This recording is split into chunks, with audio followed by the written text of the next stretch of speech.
하나님의 말씀을 함께 봅니다. 에베소서 6장 10절부터 20절까지 말씀이 되겠습니다. 에베소서 6장 10절부터 20절까지 말씀, 우리 말씀 교독합니다. 제가 먼저 10절 말씀 받들어 봉독하겠습니다. 끝으로 너희가 주 안에서와 그 힘의 능력으로 강건하여지고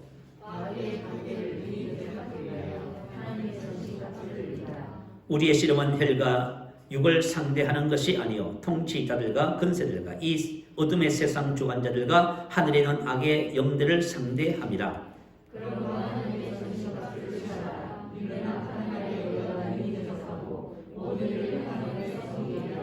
그런즉 서서 진리로 너희 허리띠를 띠고 의의 호심경을 붙이고 모든 것 위에 믿음의 방패를 가지고 이로써 능히 악한 자의 모든 불 화살을 소멸하고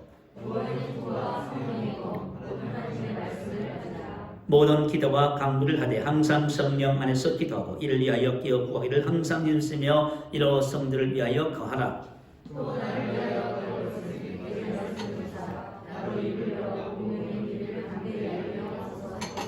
우리 함께 했습니다. 이 일을 위하여 내가 쇠사슬에 매인 사신이 된 것은 나도 이 일에 당연히 할 말을 당연히 하게 하려 하십니다. 아멘. 할렐루야. 날씨가 갑자기 추워졌네요. 저는 오늘 이 본문 말씀을 근거로 해서 마귀의 관계라고 하는 제목으로 말씀의 은혜를 나누겠습니다. 자, 오늘 함께 읽은 본문 말씀은 사도 바울이 에베소서 서신을 쓰면서 마지막 세 가지 권면을 하지요. 첫 번째 권면이 바로 10절에 있어요. 강건하여지고, 두 번째는 마귀의 관계를 능히 대적하기 위하여 11절에 있고요. 세 번째는 또 나를 위하여 구할 것은 내게 말씀을 주사, 이렇게 기록되어 있습니다.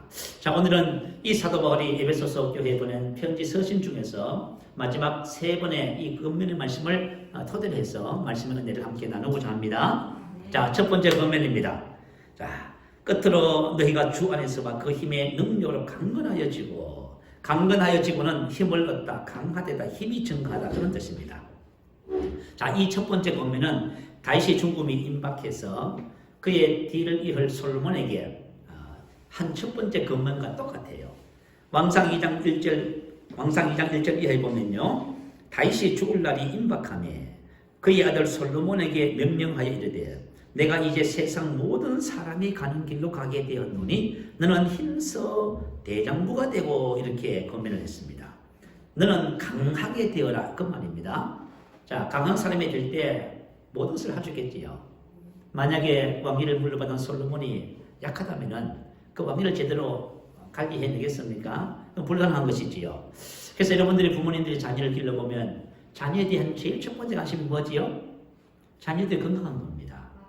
그래서 여러분 자녀를 키워보면서 자녀들이 만약에 음식을 제대로 먹지 않고 투정하고 걸르고 하면은 여러분 마음이 안타깝지요. 그런 거예요. 왜냐하면 여러분 자녀들이 건강할 때 이것도 하고 저것도 하고 그 모든 것을 할 수 있어서 그렇습니다. 우리 교회에 보면 권사님 한 분이 손녀딸이 수요일날 금요 기도회를 참석을 해요. 그러면 병원 직장 일을 마치자마자 바로 차를 타고 이제 교회를 옵니다. 그러면 이제 권사님이 손녀딸을 볼 때마다 항상 한 번도 빠지지 않고 묻는 두 가지 질문이 있어요. 첫 번째가 뭐냐면 저녁 먹었니? 두 번째는요, 뭘 먹었니? 그 왜 묻습니까? 왜 묻냐면은 잘 먹어야 건강하고 힘 나는 겁니다.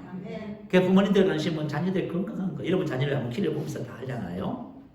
자, 이처럼 부모님의 첫 번째 관심이 자녀들 건강이듯이, 자, 오늘 본문 말씀 속에 있는 이 사도 바울, 신앙의 원리도 마찬가지예요. 신앙의 원리도, 자, 영적 아버지죠, 사도 바울은. 에베소 교회 성도들에서 강건하여라, 그거 당연한 거예요. 그래서 첫 번째 권면을 한 겁니다. 모든 성도들이 강건할 때, 건강할 때, 그럴 때 마귀의 관계도 이길 수 있는 것입니다. 이것도 저것도 하고요. 여러분들 왜 못하냐면 여러분 약해서 못하는 것 뿐이에요. 자, 그러면 우리가 먼저 영적 건강의 원리를 한번 찾아보십시다.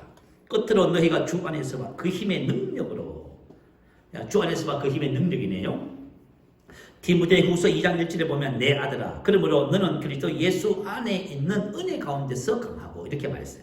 자, 그리스도 예수 안에 있는 은혜 안에서 강한 겁니다. 우리가 강해지는 비결이 바로 두 가지가 있어요. 은혜 안에서 강해지는 거예요. 그 첫 번째 은혜가 뭐죠? 주 안에서와. 여러분 주 안에서가 무슨 뜻일까요? 자, 우리가 예수를 믿으면 우리가 어디 안에 있습니까? 주 안에 있습니다. 모든 성도들은 하나님의 은혜로 말미암아 예수를 구주로 영접하면 우리가 주님 안에, 주님 내 안에. 여러분 이것을 깨달아야 여러분 강해져요. 여러분 스스로 한번 보세요. 여러분 스스로를 한번 쳐다봐요. 여러분 날마다 낙심하고 좌절하고 넘어져요. 근데 내가 주 안에 있다는 사실을 알면요, 여러분 강해지는 거예요. 자, 주 안에 있다는 말의 의미가 뭔지 우리 고린도전서 1장 30절 한번 읽어주세요. 같이 한번 읽어보겠습니다. 너희는 하나님으로부터 나서 그리스도 예수 안에 있고 예수는 하나님으로부터 나와서 우리에게 지혜와 의로움과 거룩함과 구원함이 되셨으니. 자, 이 말씀이 바로 주 안에 있다는 의미예요. 자, 저와 여러분이 하나님께로부터 났지요. 하나님께로부터 난 모든 사람은 누구 안에 있냐면 그리스도 예수 안에 있어요. 하나님이 이렇게 하신 거예요. 자, 그러면 예수님은 우리에게 어떤 분이셔요? 우리에게 의로움과 거룩함과 지혜와 구원함이 되셨지요.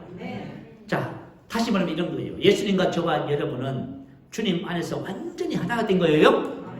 그러면 예수님의 지혜가 누구 것이에요? 그럼 여러분 지혜가 부족해요? 지혜가 부족하신 분 손 들어봐. 여러분 주님 안에 있다는 걸 몰라서 그래요. 여러분이 주님 안에 있다는 것은 뭐냐면 주님의 지혜가 곧 나의 지혜입니다. 하나가 됐다는 말은 이런 뜻이에요. 개체 연합이 아니에요. 주님 있고 내가 있고 하나, 이런 개념이 아니에요. 이것은 뭐냐면 자, 본성, 품성과 목적 안에서 하나예요. 다시 말하면 모든 것이 하나입니다. 여러분 이것을 깨달아야만이 저와 여러분이 강건해지기 시작하는 거예요. 그래서 저와 여러분 하나님께로부터 나서 그리스도 예수 안에 있습니다. 그 예수님의 지혜가 나의 지혜고 그분의 의가 나의 의고요. 그래서 저와 여러분은 죄를 지을 수도 없을 뿐만 아니라 의를 행할 모든 능력을 전부 다 갖추고 있어요. 그분의 지혜가 내 것이고 그분의 권세와 생명과 능력이 나의 것이고요. 그게 놀랍지 않습니까? 그래서 저와 여러분이 누구든지 그리스도 안에 있으면 새로운 피조물인 겁니다. 두 번째는 그 힘의 능력이라고 했습니다. 에베소서 3장 16절 한번 우리 찾아볼까요? 3장 16절에 보면 이렇게 말씀을 기록했네요. 그의 영광의 풍성함을 따라 그의 성령으로 말미암아 너의 속 사람을 능력으로 강건하게 하시오며. 그 힘의 능력은 바로 성령의 능력입니다. 자, 우리 안에 계신 성령님은 하늘과 땅을 창조하신 능력을 가지고 저와 여러분 안에 가 계셔요. 그래서 저와 여러분이 성령의 능력을 알면 어떻게 해져요? 강건해져요. 그 주 안에서 그 힘의 능력으로 강해지는 겁니다. 강해지는 것은 뭐예요? 우리 속 사람이에요. 우리가 말이죠, 겉으로 강한 척하지만 속은 연약해서요. 그렇잖아요. 그래서 우리가 세상 사람들 보면 겉으로 강한 척하는 사람은 속이 너무 여져서 그래요. 자기를 방어하기 그렇게 한다지요. 그렇지만 속 사람이 속이 강한 사람은 어떻게 할 수 있어요? 부드러워질 수 있어요. 이런 강함이 중요한 거예요. 자, 그러면 우리가 은혜 안에서 강해지는 비결이 뭘까요? 여러분 강하다는 것은 청년의 신앙을 말해요. 자, 우리가 예수를 믿고 성장해야 되겠지요. 근데 만약에 저와 여러분이 성장의 방법을 비결을 모르면 성장하지를 않아요. 요한일서 2장 14절에 보면 청년들아 이렇게 시작해요. 내가 너희에게 쓴 것은 너희가 강하고. 청년들의 신앙은 강한 거예요. 그래서 저와 여러분이 정말 강한 신앙이 되어야 됩니다. 하나님의 말씀이 너희 안에 거하시며 너희가 흉악한 자를 이겼습니다. 강해야 이기는 거예요. 연약하면 여러분 다 넘어지는 거예요. 강한 사람은 병도 이기고 죄도 이기고요, 마귀도 이기고요, 문제도 이기고 모든 것을 전부 다 넘어가는 거예요. 그래서 청년의 신앙의 특징은 강한 것인데, 자, 어디서 강해지냐? 하나님의 말씀이 너희 안에 거하시며 하나님의 말씀이 우리 안에 거하게 하면 우리가 강해지는 거예요. 그래서 여러분 한번 생각해봐요. 여러분이 신앙생활 하면서 하나님의 말씀이 내 안에 거한다. 거한다는 것은 무슨 뜻이냐면 하나님의 말씀이 나의 사고방식이 됐다 그 말이에요. 자, 여러분 그러면 여러분 하나님의 말씀이 사고방식이 된 것이 있어요, 없어요? 없습니다, 목사님. 나는. 그러면 여러분 강해질 수가 없어. 하나님의 말씀이 우리의 사고방식이 돼야 우리가 강한 사람이 되는 거예요. 야, 여러분 이게 중요한 거예요. 그래서 우리가 에베소서 1장 17절, 18절, 19절 말씀을 평생 기도 제목 삼으라 했지요. 지혜와 계시의 영을 주셔서 하나님을 알게 하시고, 그죠? 마음의 눈을 밝혀주셔서 우리 안에 기업의 영광에 품는 그리스도 안에 있는 나의 정체성을 알게 하는 거예요. 베푸신 능력의 지켜주신 성령의 능력을 알게 하는 거예요. 이 두 가지를 알면 알수록 여러분이 어떻게 강한 강한 사람이 되는 거예요, 여러분. 여러분을 감당할 수 없어요. 여러분을 누가 그죠 넘어뜨려요? 아무도 할 수 없지요. 근데 우리가 왜 신앙생활 하면서 자꾸 낙심하고 자질하고 연약해지죠? 자기 자신을 바라보기 때문에. 그래서 예수 안에 있는 내가 어떤 사람이고 무엇을 가지고 있는지 하나님의 베푸신 능력의 것임을 알아갈 때 우리는 강한 사람이 됩니다. 저와 여러분이 이런 방식을 통해서 정말 알아가기 시작하면 저만이 강해지는데요. 요한일서 4장 4절 말씀 보세요. 자, 우리 한번 읽어보십시다. 시작. 자녀들아 너희는 하나님께 속하였고 또 그들을 이겼나니 이는 너희 안에 계시니가 세상에 있는 자보다 크심이라. 아멘. 자, 그들을 이겼다는 것은 뭐냐면 이 세상의 그 어떤 것도 저와 여러분을 넘어뜨릴 수 없습니다. 세상의 어떤 문제라든가 어떤 환난과 공부라든가 사단의 역사라든가 죄라든가 그것이 우리를 죽이기 위해서 탐배드는 불치병이 달려도 저와 여러분을 넘어뜨릴 수 없습니다. 왜 저와 여러분 이겼다고 말해요? 능가했다고 말해요? 초월했다, 능가했다, 정복했다. 우리 안에 계시니까 세상에 있는 그 어떤 것보다 크십니다. 내가 큰 것이 아니고 내 안에 계신 그분이 큰 거예요. 그분이 베푸신 능력과 지혜와 건세가 큰 거예요, 여러분. 야, 근데 말이죠, 참 놀라워요. 우리가 이 복음을 지내보면요, 어떤 사람은 이 복음을 오래 들어도 몰라요. 이게 무슨 말인지 몰라요. 근데 어떤 분들은 양육반 딱 한 번 받았는데 세상에 대장암을 능가해버려요. 세상에 참 놀라버렸습니다. 한 집사님이 이 복음을 만나서 양육을 받았어요. 받더니 요한일서 4장 4절 말씀을 탁 붙잡았어. 내 안에 계시니까 세상에 있는 대장암보다 더 크구나. 그래서 그때부터 이 사람이 그죠? 병을 정복하기 시작하는데요. 친구분들이 병문안 왔어요. 그죠? 걱정해서 위로하러 왔는데 오히려 환자가 온 친구들을 위로해버렸어요. 그러니까 친구들이 놀라가지고 어떻게 했는지 아세요? 야, 도대체 너 어떻게 된 거야? 너가 옛날에 그랬지 않았잖아. 너에게 무슨 일이 일어났어라고 물었어요. 그랬더니 복음을 얘기하는 거예요. 그래서 그 친구들이 다 이 양육반을 받고 있었죠. 자, 사랑하는 성도 여러분, 저와 여러분이 하나님의 말씀이 우리 안에 거하면은 저분이 알게 되는 거예요. 알 때 저와 여러분에게 강함이 그죠? 증가되기 시작하는 거예요, 여러분. 그래서 저와 여러분이 강한 자가 되고 모든 것을 이기는 자가 되는 것입니다. 자, 두 번째 권면을 한번 보겠습니다. 두 번째 권은 마귀의 강계입니다. 강계라는 것이 뭘까요? 속임수란 말이죠. 기만적인 계략이나 강조나 공격을 노리는 개념이 들어있는 단어입니다. 그래서 사단은 너희 대적 마귀가 우는 사자같이 들어다니며 상결자를 찾는다고 하지요. 그래서 대적 마귀는 관계, 마귀의 관계라는 것은 마귀가 우리 믿는 자들을 도둑질하고 죽이고 멸망시키기 위해서 일하는 방식이에요. 자, 마귀는 아주 교묘하게. 여러분 사기 당해보신 적 있으세요? 난 옛날에 예수 믿기 전에 청년 때 한번 사기를 한 적이 있었어요. 야, 정말 당하고 나니까요 너무 억울한 거지요. 여러분 만약에 예수 믿고 있잖아요. 여러분 사기 당하잖아요, 마귀한테. 여러분 엄청 억울한 겁니다. 하나님께서 우리에게 이것도 주고 저것도 다 주셨고 신성한 건강 주셨다 하죠. 아브라함 복도 주셨대요. 예수님의 건세도 주시고 또 성령의 능력도 주신 거예요. 지혜도 다 주셨다는데 전부 다 사기 맞아버렸네.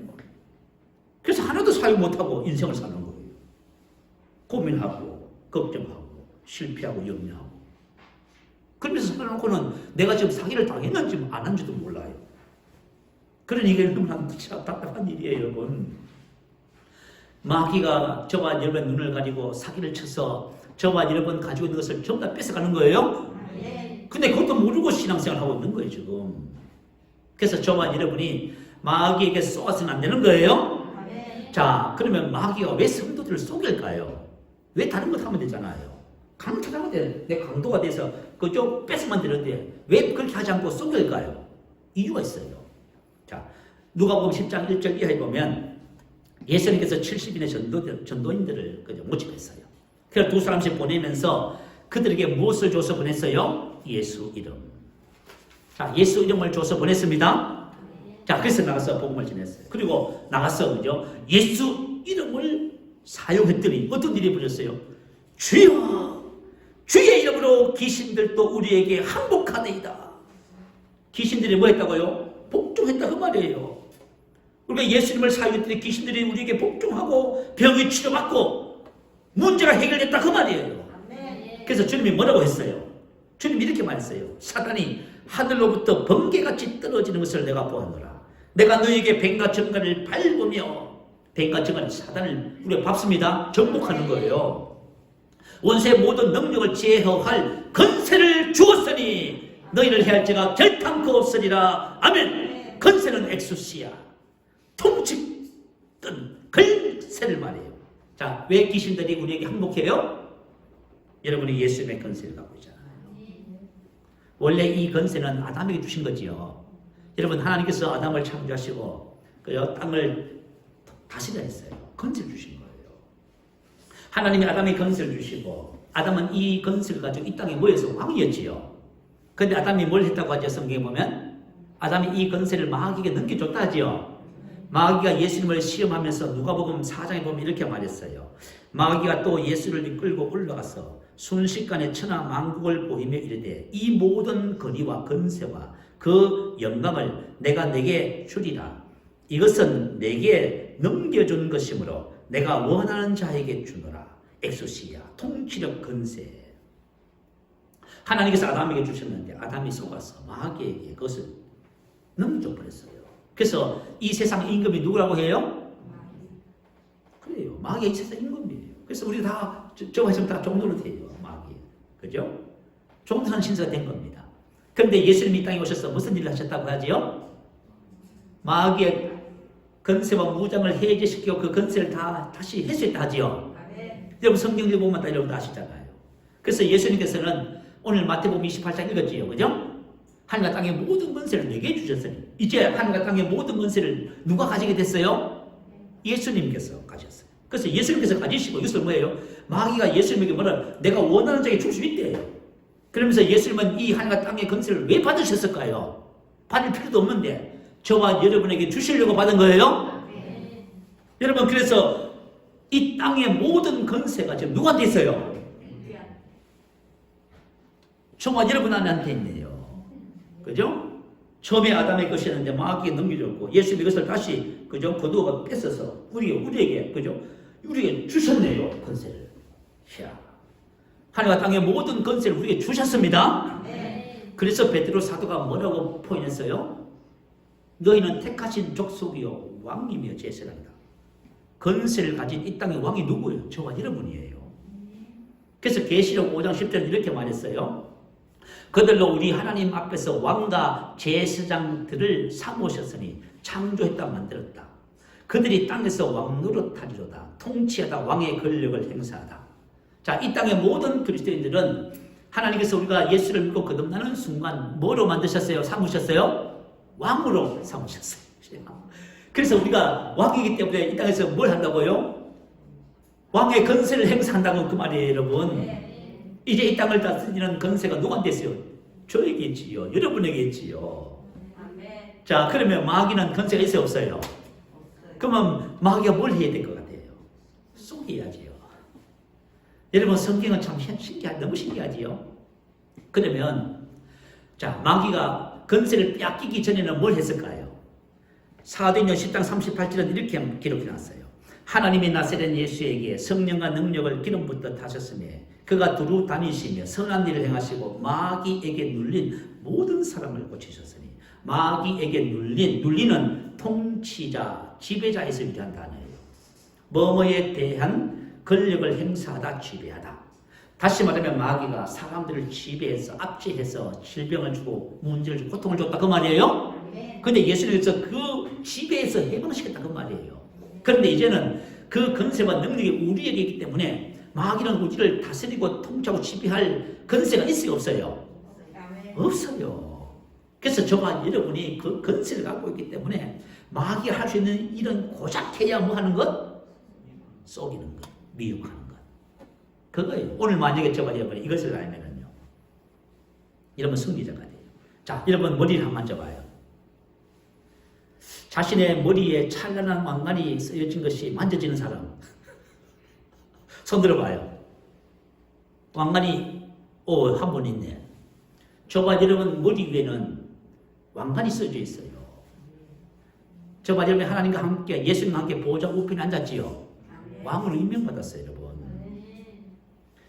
저와 여러분 이걸 한다면은 참 여러분 놀라운 거예요, 여러분. 자, 저와 여러분이 지금 그죠? 머리에는 찬란한 하나님께서 임명하신 왕관을 쓰고 있어.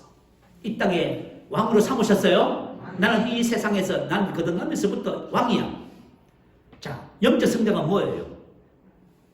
다스리는 권세가 활성화되는 거예요. 자, 왕관을 쓰고 있어. 그래서 저와 여러분은 항상 뭘 인식하셔야 돼요? 내 머리에는 왕관이 써져 있다. 출렁대시면 안 돼요. 염려 걱정하고 출렁대고 하지 마세요, 여러분. 여러분 권세에 맞게 걷고 말하고 행동하셔야 돼요. 저와 여러분 이것을 항상 인식하고 사셔야 돼요. 그래서 마귀가 할 수 있는 것은 우리에게 있어서 마귀는 제한적이에요. 자, 옛날에 제가 얼마 전에 우리 그 김영아 자매라고 하는 박경아 자매라고 하는 동탄에 있는 그 자매 있잖아요. 지금 9월달, 10월달에 내린구치를 받아서 무당된다는 거 자매. 그래서 그 자매 좀 만나주세요 해서 부탁을 받고요.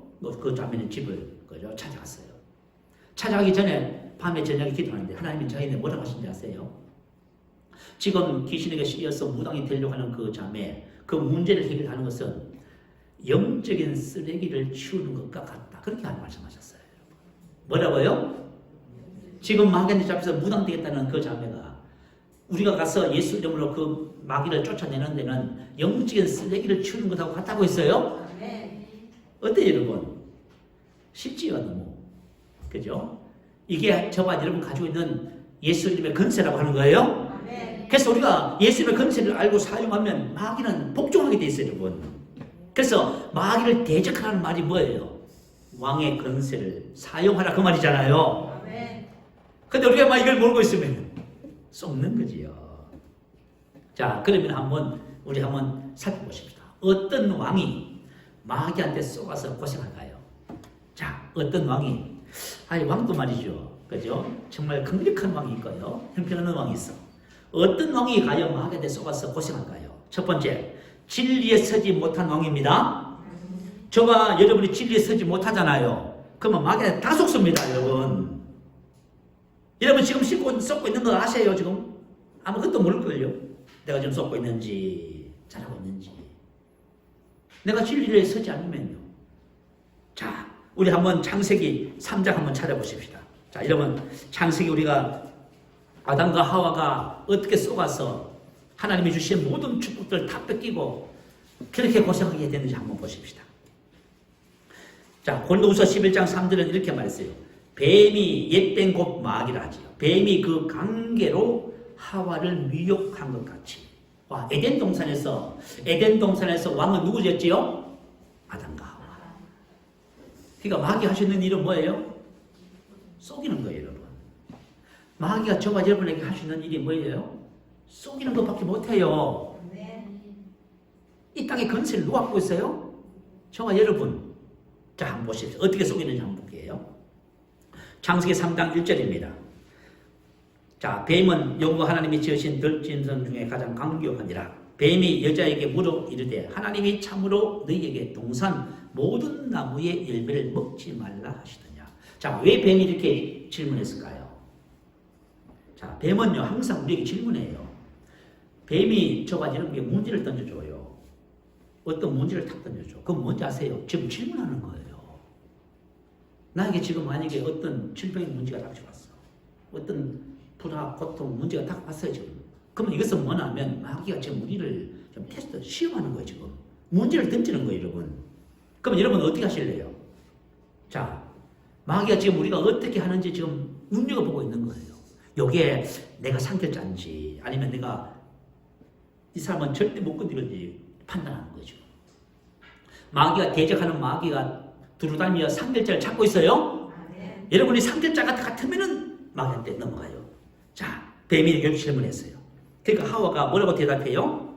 2절 3절 한번 볼까요? 여자가 뱀에게 말하되 동산 나무의 열매를 우리가 먹을 수 있다. 이건 바르게 말했네요.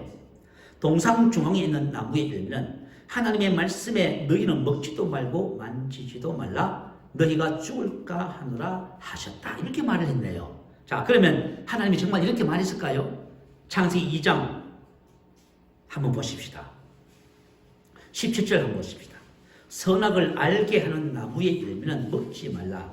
내가 먹는 날에는 반드시 죽으리라 하시니라. 아멘. 하나님은 어떻게 말했어요? 동상 중앙에 있는 나무의 실과를 먹으면 반드시 죽는다고 했지요. 무트 반드시 죽는다. 무트 확실히 죽는다고 말이에요. 그죠? 먹으면 죽는다는데 하우가 뭐라고 말해요? 만지지도 말래요. 가장된 표현이지요. 자, 여러분, 우리가 하나님께서 마귀 우리에게 질문을 던져요. 인생의 삶을 살면서 여러 가지 시험이 와요. 문제가 다가오는 거예요. 그건 마귀가 던지는 질문이에요, 여러분. 질문을 던질 때 여러분 뭐라고 말을 해야 돼요? 하와가 말하네요. 만지도 가장된 표현을 써요. 왜 쓸데없이 가장된 표현을 써요? 그렇게 할 필요 없어요. 그리고 너희가 죽을까 하노라. 확실히 죽는다는 명령을 약화시키지요. 그러면 마귀가 딱 들어보면 알죠. 누구예요, 얘가? 얘는 마귀 밥이에요. 상대자예요. 여러분, 문제가 딱 왔는데 뭐 우왕좌왕하고 뭐 쓸데없는 얘기하고 하잖아요, 여러분. 전부 다 마귀 밥이에요. 그래서 여러분 병들고 문제 생기고 다 그렇게 하는 거예요. 다 뺏기는 거예요, 여러분. 건강도 뺏기고 행복도 뺏기고 돈도 뺏기고 다 뺏겨버려요, 여러분.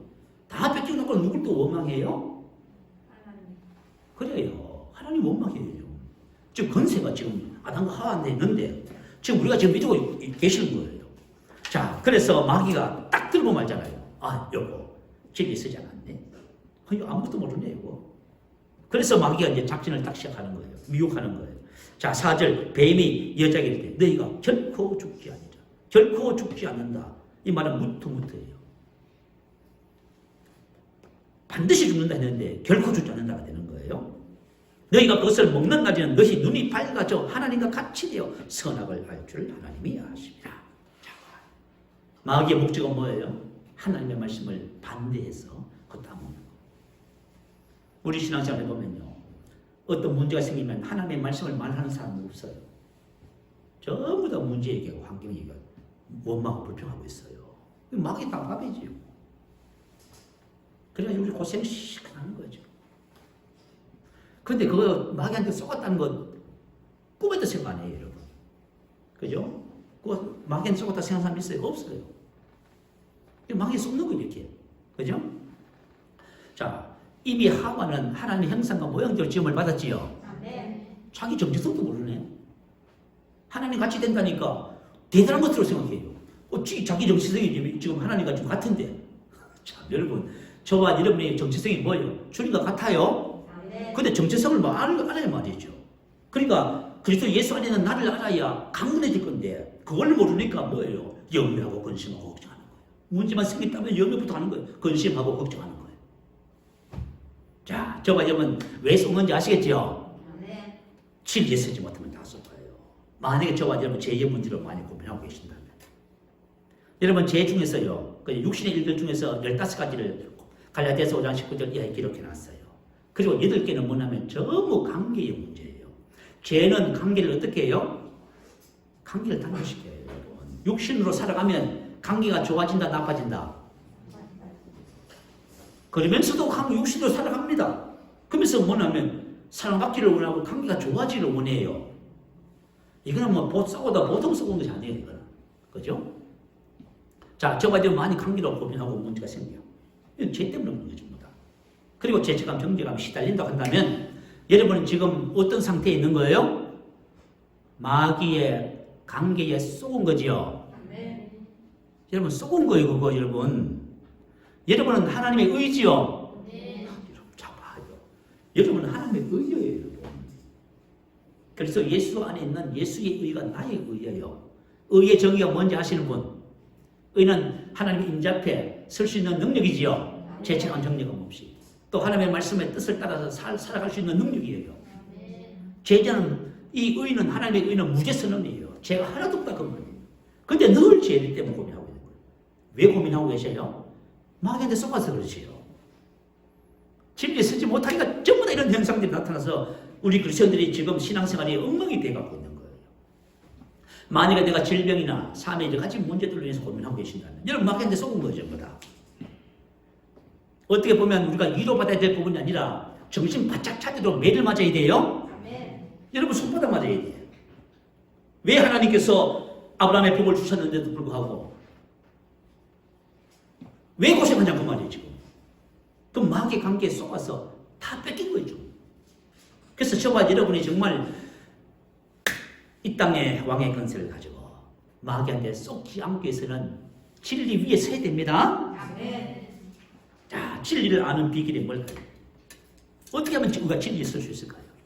자, 요한복음 8장 31절 32절 올려주세요. 같이 한번 읽어봅시다. 자, 시작. 그러므로 예수께서 자기를 믿은 유대인들에게 이르시되 너희가 내 말에 거하면 참으로 내 제자가 되고 진리를 알지니 진리가 너희를 자유케 하리라. 진리를 알면 진리가 어떻게 한다고요? 여러분 지금 가지고 있는 그 병에서 자유케 해요. 여러분 지금 가지고 있는 그 문제에서 자유케 해요. 뭘 알면요? 진리를 알면요. 그럼 내가 지금 왜 고민하고 있어요? 진리를 몰라서요. 그러니까 우리가 이렇게 신앙생활을 정말 디테일하게 접근하셔야 됩니다. 내가 왜 고생하고 영락원 정하고 이렇게 하고 있지? 아, 진리를 몰라서 그렇구나. 그럼 내가 어떻게 하면 진리를 알 수 있을까? 너희가 내 말이에요. 답이 다 나왔네요. 그 하면은 뭐냐면 저와 여러분 하나님의 말씀에 사고방식이 되는 거예요. 하나님의 말씀을 내 것으로 삼아서 사고방식이 되도록 입에 묵상하기 시작하면 저와 여러분 진리를 알게 돼요, 여러분. 자, 예수님께서 이 땅에 오셨을 적에 유대인들은 하나님의 백성들이잖아요. 유대인들은 구약 성경을 날마다 묵상하고 안식일 때마다 강론했어요. 근데 예수님이 딱 오셨는데 그들이 예수님을 어떻게 했어요? 다 거절했지요. 왜 거절했습니까? 하나님이 보내신 분인데 성경에서 약속한 분을 보냈는데도 불구하고 약속한 일을 그대로 다 하고 계셔요 지금. 그런데도 불구하고 뭘 했어요? 예수님을 당신 우리는 거절하며 이 거절해버렸어. 자, 그러자 예수님께서 이 하나님의 백성들이 왜 예수님을 믿지 못하는지에 대한 그 이유를 말씀해 주셨어요. 요한복음 5장 38절에. 그 말씀이 자 모세가 기록한 그 말씀 하나님의 말씀이 너희 속에 거하지 아니하니 내노 그가 보내신 이를 믿지 아니하니라. 너희들 왜 나를 못 믿는지 아니? 내가 바로 모세가 기록한 그 사람이야. 하나님이 말씀하신 그리스도야 말 내가. 근데 내가 지금 와서 그리스도 나에게 기록된 모든 것을 다 좀 하고 있잖아. 근데 너희들 왜 못 믿는지 아니? 그것은 너희가 말씀을 지식으로 나는 거야. 그 말이 아시겠지요? 네. 여러분 성경 말씀 지금 설교를 들으면서 이 복음의 말씀을 얼마나 많이 들었습니까? 근데도 나의 삶에는 계속 속아 넘어가요. 그거 뭐냐면 말씀이 내 안에 거하지 않으니까 내가 믿어지지 않는 거예요. 여러분 그래서 그래요. 자, 조영기 목사님 간증을 하나 해드릴게요. 이분이 전사님 때 처음으로 귀신을 맞닥뜨리는 사건 설교중에 간증을 하셨어요. 불광도에서 천막교회 갈 당시에 그 옆에 움막을 짓고 옛날에 참 그렇게 오시는데 말 그때 가능했다. 60년대 초 움막을 짓고 움막이 뭔지 아시지요? 거기서 전사님이 산 거예요. 토요일날 저녁에 설교 준비하는데 교회에서 한 여자가 막 깔깔깔 묻기 시작하는 거예요. 근데 그 웃음소리가 소름이 끼치는 거예요. 이거 귀신이 묻는 거다. 근데 잠시 후에 노프가 목소리를 했어요. 그래서 들어가니까 보니까 그 교회 성도 중에서요. 당시에 그 모 종합병원 소아과 가장 부인되는 분이 들어왔어요. 근데 그 가장 부인은 뇌졸중에 와가지고요. 판실 불수대 끌고 다녀요. 몸만. 그래서 뭐라고 하냐면 전사님 왜 이런지 모르겠습니다. 그냥 기도하는데 나도 모르게 내 안에서부터 웃음소리 나서 저도 소리 끼치고 겁이 나서 전사님 왜 이렇지요? 라고 물었어요. 그 전사님도 아무도 모르니까 저도 모르겠습니다. 근데 이런 일이 발생했으니까 어떻게 해요? 빨리 집에 내보낸 거예요. 그리고 만약에 당분간 교회 오지 마세요. 왜냐하면 그런 성도가 교회 오면 어떤 일이 벌어져요? 교회에 문제가 생기잖아요. 돌려보냈답니다. 그런데 그 다음 주 월요일날 새벽 기도에 나오셨더래요. 나오셔서 이제 설교를 이제 하는데 또 뻘떡 일어나시더니 막 하하하 하면서 웃기 시작했어요. 그러니까 성도들이 뭐예요? 그 소리를 듣고 놀래가지고 겁이 나서 신발 신고 옛날 다 바닥에 좀 앉았잖아요. 신발 그죠? 들고는 다 도망가 버렸어요. 그래가지고 전사님하고 그 자매가 이제 남은 거예요. 그래서 그랬대요. 자매는 교양이 있고 교육을 많이 받은 훌륭한 분이에요. 어떻게 예배 중에 그렇게 웃을 수 있습니까? 하고 얘기를 했대요. 그랬더니 그 자매가 하는 말이 어찌 이 자식아? 이렇게 말을 한 거예요. 그러니까 그래서 어떻게 그런 말을 이 자식아 내가 이 몸에 들어온 지가 10년인데 근데 너가 이 여자를 꼬셔와가지고 나를 쫓아내겠다고 어림도 없는 소리 하지 마. 그래서 물어봤는데 누굽니까? 하니까 나는 귀신이다. 에이, 귀신 같은 소리 하지 마세요. 근데 조용히 목사 짜님. 그래가지고 말이죠. 그래요? 이 귀신은 뭐라고 얘기하냐면 이건 아무것도 모르는 새파란 놈이 이 짓을 한다. 내 손에 죽으라 하면서 막 쫓아서 멱살을 잡더래요. 제가 처음에 예수 믿고 청년 때예요. 우리 청년 그 동생이 여자 동생인데 귀신에 들려가지고 막 그런 얘기가 있다 해요. 그래서 같이 가자 했거든요. 그래서 제가 또 이제 같이 따라갔어요. 근데 나 아무도 모르는 거예요. 따라갔는데 다른 사람들 자 방에 들어가고 뭘 하면서 나보고 그 자매를 좀 시키고 있으래요. 제가 그 자매를 시키고 있는데 그 자매가 갑자기 몽둥을 들대요. 죽이겠다고 막 쫓아오는 거 뛰어 도망다니지요. 그가 똑같아. 그래가지고 막 방에 있는 사람들이 놀래가 와가지고 만져서 막 그랬거든요. 그러니까 뭐 하면 이 귀신이 그죠? 너 내 손에 주고 가라 하면서 쫓아오고 도망가. 그래서 교회 안에서 뭐예요? 전사님은 도망가고 그 사람을 쫓아가고 와요. 그죠? 그래가지고 도망가면서 가만히 생각해보니까 성경에 뭐라고 했어요? 귀신을 쫓아내면 병을 치료하라고 하지요. 그게 부터 생각이 나서 딱 들어왔었어. 귀신아 앉아. 그래? 뭐 앉아? 그래 앉아. 그럼 뭐 어떻게 할 건데? 그때부터 이제 예수 이름으로 귀신은 떠나가라고 막 소리를 치기 시작했대요. 그런데 새벽부터 시작해가지고 점심 저녁 7시까지 물도 한 모금 못 마시고 밥도 굶고 뭐 했어요? 하루 종일 그걸 한 거예요. 그러니까 이 저녁이 되면 이제 자매님이 돌아가야 되고 남편 의사 선생님 모시고 다니는 이 관계를 보면 어떤 일이 벌어지겠어요. 그래서 걱정이 돼서 큰 소리로 냈다. 나사렛 예수로 귀신은 나오라고 소리를 치더니 이 귀신이 하는 말이 요 새파란 놈이 아무것도 모르는 너가 나를 쫓아내려고 이렇게 말해요. 그래서 조영기 목사님 뭐라고 얘기했냐면 새파랗든 빨갛든 그건 둘째 문제야.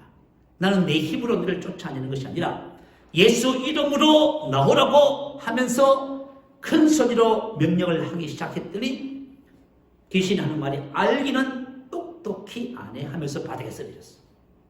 고함을 치기 시작한 거예요. 그래서 나사렛 예수 이름으로 크게 나오라고 소리를 치니까요. 토하기 시작하더니 잠잠해졌답니다. 그래서 목사님 전사님 생각에는 이 자매가 죽었구나. 그 자매를 두고 뛰었어요. 자매가 일어났어요. 큰일 났어요. 하나님 살려주세요. 큰일 났어요. 지금 사람이 죽었다고. 그랬더니 이 자매가 부시시 일어나면서 하는 말이 전사님 저 안 죽었어요. 귀신은 쫓겨나갔고 저 괜찮아졌어요. 그러면서 하는 말 여러분 자세히 들어봐요. 전사님께서 귀신과 싸우고 대화할 적에 저는 그것을 다 듣고 있었지만 아무것도 할 수 없었어요. 그런데 전사님께서 예수 이름으로 쫓아내니까 나중에 귀신들이 말하기를 이놈이 뭐 진짜 뭘 알기는 알고 있다. 안 그랬으면 벌써 그만뒀을 건데 지금까지 계속 하는 것을 보면 진짜 예수 이름을 알고 있다. 진짜 뭘 알고 있어요? 예수 이름을 알고 있다. 우리 못 견딘다. 나가자. 자 그러면 순서대로 나가야 돼. 자 첫 번째는 나가고 둘째 나가고 셋째 나가고 그러면서 토하면서 나가기 시작했대요. 다 대장까지 나가고 나니까 마음에 평안이 온 겁니다. 네. 뭐 때문에 나갔어요? 그럼요. 여러분 저와는 진리를 알면 어떻게 돼요? 자유해져요. 여러분 진리 알면 여러분 그냥 병을 떠나가요. 여러분. 근데 우리가 왜 속냐면 하와처럼 해서 그런 거예요. 여러분. 자 그래서 그리고 나서 빨리 집에 남편은 이제 빨리 집에 갔어요. 근데 그 자매가 나갔다가 조금 후에 다시 교회로 왔어. 왜 또 오셨습니까? 걱정이 돼서 물었더니 하는 말이 전사님 좀 보세요. 다 나섰어요. 반신불수가 회복돼 버린 거예요. 그래가지고 말이죠. 그죠? 남편이 그걸 보고 놀래가지고 주일날 교회에 왔어요. 그리고 간증했어요. 하나님께서 내 아내에게 한 것을 보니까 내가 의사가 돼서 좋은 약 다 쓰고 온 것을 했는데 못 고쳤는데 하나님께 살아계신 모양입니다. 그래서 남편이 예수 믿었어요. 그래서 한 가족이 다 예수 믿고 구원받았습니다. 저와 여러분이 진리를 알면 어떻게 돼요? 그럼요 여러분. 저와 진리를 알면 절대로 속지 않습니다. 지금 여러분이 만약에 뭔가에 묶여 있으면요 그거 지금 다 쏟고 있는 거죠. 지금 하나님이 주신 축복들을 뺏기고 있는 거예요 지금. 두 번째는 옛사람을 버리지 못하는 왕은 마귀의 상대자입니다. 자 저와 여러분 새 사람이지요. 옛사람은 저와 여러분 아니지요. 에베소서 4장 22절 올려주세요. 한번 읽어보십시다. 자 시작. 너희는 유혹의 욕심을 따라 썩어져가는 구습을 따르는 옛사람을 벗어버리고 새사람을 입으라 그런 뜻이에요. 옛사람, 새사람, 옛자하, 새자하 그렇게 또 부르기도 하지요. 옛사람, 새사람. 새사람이 뭐예요? 우리가 예수 믿고 거듭났지요. 그리스도 안에 있는 내가 새사람입니다. 이전 것은 지나갔으니 보라 새 것이 됐지요. 난 새사람이에요. 나는 원망 불평하던 사람 지나갔어요. 병들고 나약하고 그죠? 문제가 많은 옛사람 다 지나갔어요. 여러분이 만약에 기질 체질적으로 어떻고 슬픔과 고통이 어떻고 자꾸 얘기하잖아요. 그 옛사람입니다. 옛사람보다 어떻게 됐어요? 여러분 옛사람 아니잖아요. 그래서 새사람은 그리스도 예수 안에 있는 그 사람만 저와 여러분입니다. 자, 이거 간단하지요. 새사람은 그리스도 예수 안에 있는 그 사람이 나예요. 그러면 지금 살아가는 여러분은 뭐예요 지금? 옛사람은 살아요? 새사람은 살아요? 그러면 새사람 살아요. 그러면 옛사람이 나타나면 어떻게 돼요? 벗어버려야지요. 옛사람은 왜 벗으라고 말하는가 하면 옛사람은 이미 저와 여러분이 아닙니다. 벗어버리고 부정과하고 중간대를 했지요. 다시 말하면 옛사람은 예수와 함께 십자가에 못 박혀 이미 다 벗었습니다. 벗었기 때문에 저와 내가 아니라고 부인하기만 하면 벗어진다는 말씀이에요. 근데 만약에 제가 조금 부정적인 이야기에서 좀 그렇지만 이 말은 꼭 하고 싶어요. 그래서 제가 지금 제 임에서 코칭도 하고 있잖아요. 그런데 지금 벌써 3회 코칭을 한 지가 몇 개월이 되고요. 복음을 계속 강조하고 있어요. 저는 컵을 가지고 설명을 하면서 옛사람, 새사람, 그죠? 설명도 하고 하잖아요. 그런데 했음에도 불구하고 지금도 뭐예요? 새사람으로 사는 사람이 없어요. 옛사람을 안 먹는 것이요. 새사람, 옛사람을 매 예배 때마다 설교 때마다 얘기를 해도 새사람, 옛사람 구분 없이 그냥 된 대로 살아가 버려요. 뭐 짜증나고 막 불평하고 그때 뭐 곁들 말하고 말 상담 걸려서 상담이라고 안 해도 교회에서 뭐 이런 문제가 있어가지고 뭐 그만뒀으면 좋겠어 뭐 어쩌고 상담을 해 도대체 뭐 하는 거지 지금 염려하고 걱정하고 근심하고 관계에 불화하고 하는 그 사람은 옛사람이에요 새사람이에요.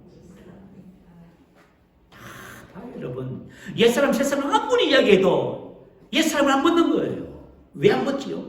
죽었다는 것을 몰라서 그래요. 내가 옛사람은 옛송에 죽었다는 사실을 알면 옛사람이 나의 삶에 영향을 끼치면 당장 여러분 어떻게 할 거예요? 내가 아닙니다. 벗지요. 왜 내가 아니다고 하면 벗어질까요? 여러분 아니니까 그런 거예요. 여러분. 새 사람을 선택하면 왜 사랑을 할 수 있냐는 그 말이에요. 여러분의 사랑의 사람이 되기 때문에 그래요. 예수님께서 이미 옛사람은 제거하고 새로운 사람을 주셨어요. 그래서 하나님께서 다 주셨기 때문에 내가 선택하면 된다 그 말이에요. 만약에 이 진리가 안 믿어지면은 옛사람을 못 벗어요, 여러분이. 옛사람을 벗자면 어떻게 되는지 아세요? 금식하셔야 돼요. 상담을 하든지 해야 돼요. 금식해야 돼요, 여러분. 옛사람이 벗어진다고요? 안 벗어져요, 여러분. 그런데 예수님께서 저와 여러분 예수 함께 십자가에 죽어서 옛사람을 이미 벗은 거예요. 이 진리를 알면은 저와 여러분이 옛날에 내가 분을 되게 많이 냈어요. 짜증도 원망을 많이 했어. 근데 내가 알았어. 내가 아닌 것을 알았어. 그러면 원망과 불평이 나타나면 어떻게 해요? 내가 아닙니다. 근데 진리를 모르면요. 원망하고 불평이 놓고는. 그죠? 그렇게 하는 거예요, 여러분. 자, 그래서 저와 여러분이 옛사람을 왜 벗어야 되냐면 옛사람은 이미 저와 여러분이 아닙니다. 이 진리가 여러분 안에 거해야 돼요. 자, 그리고 옛사람을 벗지 않으면 저와 여러분이 새사람으로 살아갈 수가 없어요. 내 속에 원망과 불평이 있는데 어떻게 새사람을 살 거예요? 저와 여러분이 우리 안에 역사하는 옛사람이 내가 아닌 것을 알고 벗어야만이 벗어진 만큼 새사람으로 살아가게 되어지는 거예요. 그리고 가장 중요한 것은 뭐냐면 옛사람을 벗지 않으면 마귀가 상편자가 되는 거예요. 마귀는요, 저와 여러분이 옛사람을 벗는지 안 벗는지 다 알아요, 여러분. 그래서 뭐라고 했어요? 유혹의 욕심을 따라 썩어져가는 구습을 따르는 옛사람이죠. 왜 우리가 유혹을 받아요? 유혹은 마귀가 하는 일이죠. 왜 유혹받아요? 욕심을 따라 썩어져가는 구습을 따라 옛사람을 안 벗어서 그런 거예요. 그래서 저와 여러분이 유혹받습니다. 자, 욕심은 뭐냐면 에피디미라는 거예요. 야고보서 1장 14절 15절에 보면 오직 각 사람이 시험을 받는 것은 자기 욕심에 끌려 미혹 때문에 욕심이 인간적 죄를 낳고 죄가 장성한 즉 사망을. 자, 오직 각 사람이 시험을 받는 것은 자기 욕심, 자기가 가지고 있는 에피데미아. 내가 만약에 분노를 안 버리고 있어요. 그러면 마귀가 어떻게 하냐면 끌려 미끼를 던져요. 분노하는 환경과 상황을 만들어요. 분노할 수밖에 없는 환경이 딱 주어져. 그러면 내가 안에 분노를 갖고 있으면 내가 어떻게 돼요? 그 분노에 끌려가는 거예요? 너무 신기하지요? 여러분 왜 원망에 끌려가요? 옛사람 안 벗어요. 자, 원망은 옛사람입니다. 자, 그래서 저와 여러분이 옛사람이 내가 아닌 것을 알고 벗으면 마귀가 유혹을 해도 끌려가지를 않아요. 그래서 죄를 짓게 되고 결국은 뭐예요? 사망. 죄의 삭은 사망이죠. 죄가 장성한 사망을 낳고. 자, 여러분 한번 가만히 생각해 보셔야 돼요. 우리가 이 진리, 이 복음 안에서 정말 옛사람과 새사람에 대한 정확한 계시가 와야 돼요. 그래야만이 저만이 정확하게 옛사람을 부인하고 새사람을 선택해서 고백할 수 있어요. 그렇지 않으면 저와 여러분이 삶 속에서요 계속 속아요. 자, 그래서 마귀는 어떤 사람을 속이죠? 어떤 왕을 속이지요? 그냥 사람도 아니야. 이건 왕이야. 이건 왕인데 속아요. 자, 진리에 서지 못한 사람, 옛사람을 벗지 않는 사람입니다. 자, 우리가 마귀에게 영향을 받지 않는 사람은 바로 청년의 신앙을 가진 강한 사람입니다. 그리고 오늘 본문 말씀 속에 말한 하나님의 전신갑주를 입은 사람. 자, 우리 세 번째 권면의 말씀을 살펴보도록 하십시다. 자, 세 번째 권면은 우리 그리스도인들의 사명에 대한 말씀이에요. 자, 우리 한번 볼까요? 19절 보면 또 나를 위하여 구할 것은 내게 말씀을 주사 나로 입을 열어 복음의 비밀을 담대히 알리게 하옵소서 할 것이니 이 일을 위하여 내가 쇠사슬에 매인 사신이 된 것은 나로 이 일에 당연히 할 말을 담대히 하게 하려 하십니다.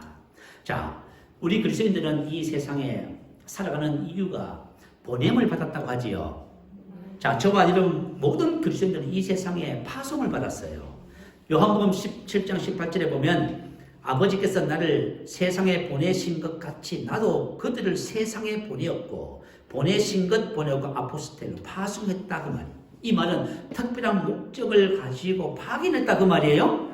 자, 저와 여러분 한 사람 한 사람은 특별한 목적을 가지고 여러분 가정에, 직장에, 삶 현장에 파송을 받았어요. 자, 그 파송 무엇을 위해서 파송 받았어요? 나와 있네 여기요. 그죠? 성도를 준비시켜서 성김의 삶을 그리스도의 몸을 세우는 일을 위해서 파송 받았어요. 이 땅에 하나님의 나라를 세우라고 파송을 받은 거예요. 그래서 이 사명은 어떤 특별한 사람이 받은 것이 아니라 우리 모든 그리스도인이 받은 거예요. 자, 그래서 사도 바울이 빌립보 교회에 편지를 쓰면서 이렇게 고백했네요. 빌립보서 4장 15절에 보면 내 일에 참여한 교회는 빌립보 너희 교회다. 자, 사도 바울이 내 일에서 내 일. 뭐죠? 복음 전도, 영혼 구원, 복음 전파, 영혼 구원이었습니다. 사도 바울은 복음 전파, 영혼 구원을 누구 일이라고 했어요? 누구 일이죠? 내 일. 왜 내일입니까? 이게 왜 내일이지요? 여러분 한번 생각해봐요. 여러분 일이 있을 거예요. 그러니까 여러분 일이니까 어떻게 해요? 하지요? 그럼 내일이 아닌 것은요? 안 해요. 참 사람은 희한해요. 내 것이라 하면 막 챙겨요. 내 것이 아니면요? 관심 없습니다. 내 것, 내 일은, 그죠? 그렇게 알뜰하게 살뜰하게 보살펴요. 근데 사도 바울은 자, 영혼 구원, 복음 전파를 누구의 일요? 내 일이라 했어. 왜 내 일이라 했을까요? 예수님께서 그렇게 말씀하셨어요. 요한복음 4장 34절에 보면 나의 양식은 나를 보내신 이의 뜻을 행하며 그의 일을 온전히 이루는 이것입니다. 나는 이다 그 말이에요. 나의 양식, 나는 이다. 뭐예요? 나의 양식이래요. 자, 저와 여러분, 그것은 바로 예수님의 일입니다. 왜 그게 예수님의 일이지요? 예수님은 아버지와 하나잖아요. 아버지가 예수님 안에 계셔서 그 일을 하고 계시잖아요. 그래서 아버지의 일은 곧 예수님의 일이에요. 우리는 예수님과 하나지요. 예수님의 일은 곧 내 일입니다. 그래서 저와 여러분 내 일이라고 얘기해야 돼요. 내일. 그런데 복음전도 요원권 내 일이라고 말하는 분들이 극히 드물어요. 그래서 오늘 본문 말씀은 뭐냐면 복음 전도는 누구의 일이다? 내 일이다. 그 말이에요. 자, 지금 사도 바울이 감옥에 갇혀 있습니다. 감옥에 갇혀서 뭘 부탁해요? 여러분, 영혼권에 동참해 주세요. 나를 위해서 기도해 주세요. 내가 감옥에 왜 갔는지 아세요? 여러분? 난 감옥에서 내 일 하러 갔어요. 그 내일이 뭐예요? 복음 전도를 한대요, 세상에. 우리 감옥에 가면 내가 억울한 누명을 쓰고 감옥에 갔어. 그러면 여러분 어떻게 할 거예요? 근데 사도 바울이 뭐라고 표현해요? 여러분 나를 위해서 기도해 주세요. 빨리 나오게. 뭐라고 기도해요? 내가 이 감옥에 간 것도 내 일을 하기 위해서 왔습니다. 저를 위해서 입을 열어서 복음의 비밀을 담대히 말해서 영혼권하게 기도해 주세요라고 한 거예요. 그래서 저와 여러분의 인생의 삶을 살면서 내 일이라고 생각이 될 때 그 일을 하는 거예요. 그러니까 뭐냐면 내 일이니까 제일 필요도 없어요, 여러분. 내 일, 내 것. 그래서 저와 여러분 이것을 내 일, 내 것이라고 생각하셔야 돼요. 이건 내 일입니다. 자, 그래서 저와 여러분이 나의 보냄을 받은 사명을 고백할 줄 알아야 돼요. 자, 사도 바울이 내 일이라고 말한 것처럼 우리도 내 일이라고 고백해야 됩니다. 자, 그러면 여러분 나를 따라서 한번 보세요. 나는 영혼 구원자입니다. 나는 이 일을 위해 가정에, 직장에, 삶의 현장에 파송을 받았습니다. 이게 우리의 고백인 거예요. 나의 여러분 남의 일 아니에요. 내 일이에요. 내 일. 그래서 저와 여러분 나는 언제나 영혼 구원에 동참합니다. 자, 오늘 본문은 영혼 구원을 위해서 기도에 동참해달라는 부탁이죠. 그리고 사도 바울이 빌립보 교회를 향해서 여러분이 그 물질을 심은 것은 하나님께서 기쁘게 받으시는 향기로운 제물이고 그것은 여러분이 영혼 구원에 동참한 것이다 이게요. 자, 그러면 저와 여러분 이제 여러분 가정과 직장에서 어떻게 하나님의 일을 동참할 수 있어요? 섬김이라고 했네요. 여러분 사람을 보면서 왜 불평하셔요? 직장의 일을 보면서 왜 불평을 할까요? 이유는 단 하나예요. 나에게 섬기고자 하는 마음이 없어서 그래요. 여러분 만약에 여러분이 우리 교회 공동체 안에서 하나가 됐으면 근데 교회에 대한 불만을 자꾸 갖고 계신 분이 있어. 그 무슨 말이에요? 마음에 안 든다는 거지요. 왜 내 마음에 맞게 나를 대해주고 그렇게 하지 않느냐는 거예요. 전부 다 섬김을 받겠다는 거예요. 전부 다. 무슨 말인지 알겠지요? 여러분 직장에 가서 이 말 이러쿵저러쿵 사람들 얘기를 들어보면요. 전부 다 그러네요. 또 이제 특히 이제 우리 자매님들은 남편이 어떻고 시어머니가 어떻고. 그건 여러분이 지금 무슨 말을 하고 있냐면 여러분이 섬김의 삶을 살아야 되는데 지금 섬기지 않겠다는 거예요. 지금. 무슨 말인지 이해가 돼요?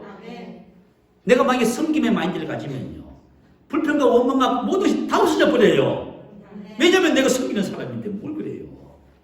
내가 우리 가정에 내 남편, 내 자녀를 섬기는데 왜 자꾸 자녀를 가지고 자꾸 애를 먹이고 자꾸 이 말씀을 하고 하냐 그 말 잔소리를 하고 그만이에요. 그러니까 이기 때문에 지금 그죠? 전도의 문이 뭐예요? 복음 전도의 문이 닫히는 거예요? 야, 어제 서울에서 한수지 사는 권사님이 이 이제 말씀에 그죠? 이제 새가죽반을 그죠? 듣기 위해서 오셨어요. 몇 시간을 했네요. 하시면서 얘기를 가만히 들어보니까 그 대학생 아들이 있어요. 27살인데요. 근데 이제 보니까 교회 다니는 권사님들, 안수지사님들은 대체적으로 자녀들하고 관계가 안 좋아요. 왜 그런지 아세요? 권사님들은 자기 아들이 그렇게 얘기하더래요. 엄마는 너무 율법적이고 종교적이야. 맞아요. 전부 율법적이에요. 어떤 기준과 잣대를 가지고요. 자꾸 잔소리하는 거예요. 이렇게 어떻게 되겠어요? 그죠? 그래서 제가 권사님에 부탁드렸어요. 전사님. 근데 그거 가지 마시고 권사님이 새로운 피조를 해주시 아들도 그렇게 봐주세요. 그렇게 하시고 격려하고 신경해보세요. 그러면 다 바뀝니다. 자, 저와 여러분이 정말 예수님께서 이 땅에 섬김을 받으러 온 것이 아니라 섬기러 오셨지요? 우리가 그리스도 안에서 영적으로 신앙적으로 성장하잖아요. 그러면 어떤 마인드가 생겨요? 권사님 그러더라고. 자기는 자기밖에 몰랐었는데 이 복음을 접하고 나니까요. 제 마음속에 다른 사람을 이 복음을 섬겨서 세워주고 싶은 마음이 강력하게 일어난대요. 맞아요. 우리가 신앙적으로 어릴 적에는요. 자꾸 섬기달라고 그래요. 근데 영적 성장하면요. 그리스도의 마음을 갖게 되는 거예요. 그래서 자꾸 섬기고 싶어지는 거예요. 그래서 저와 여러분이 가정에서든지 어떤 곳이든지 성김의 마인드를 가지면은 만사가 형통합니다. 아시겠죠? 여러분 어려운 것은 뭐냐면 만사불통은 성김을 받으려고 해서 그런 거예요. 그래서 우리가 삶의 현장에서 하나님의 뜻을 이루는 것은 유일하게 오직 성김을 통해서만 가능합니다. 자, 오늘 사도 바울이 에베소 교회 성도들에게 저에게 하는 말이에요. 우리 새선민교회 성도들에게. 그죠? 지금 겉면의 말씀을 세 가지 하셔요. 그죠? 영적인 아버지가 자녀를 보면서 너 강해야 돼. 할렐루야. 여러분 강하셔야 됩니다. 저에게도 저도 강해야 돼요. 두 번째는요. 너 왕인데 너 쏘면 안 돼. 왜 쏘니? 너가 진리에서 봐. 너가 옛사람을 벗어버려봐. 마귀는 너 밥이야. 근데 너가 이거 하지 않으면 넌 마귀의 밥이야. 너 다 뺏기면서도 왜 이거 모르니? 그러니까 저와 여러분 보고 절대 속지 말랍니다. 세 번째는 뭐예요? 영원 구원. 이거는 내 일이고 너의 일이야. 왜 남의 일처럼 생각하니? 주님께서 내 안에 오셔서 주인으로 와 계시지요. 주님의 일은 곧 나의 일입니다. 그건 내 일이에요. 여러분들이 이제 앞으로 인생의 삶을 살면서 영원 구원이 내 일이구나. 내가 가정에서 남편과 자녀를 세워야 되겠다. 그 세우는 방법은 섬김입니다. 여러분이 만약에 조금이라도 섬김을 받고자 하면 여러분 입에서 잔소리 나와요. 원망 불평이 나와요. 근데 섬기는 마음을 가지면요, 그거 다 없어져 버려요. 아니 내가 섬기는데 뭘 원망 불평이 있어요? 왜 섬겨야 돼요? 그 사람이 부족하니까 내가 섬겨야지요.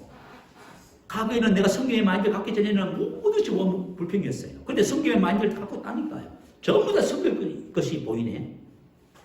그래서 저와 여러분이 영원 구원의 문을 열게 되는 것입니다. 자, 오늘 말씀을 생각하면서 할렐루야 한번 크게 부르시고 이 말씀을 우리 마음에 담도록 기도하겠습니다. 할렐루야.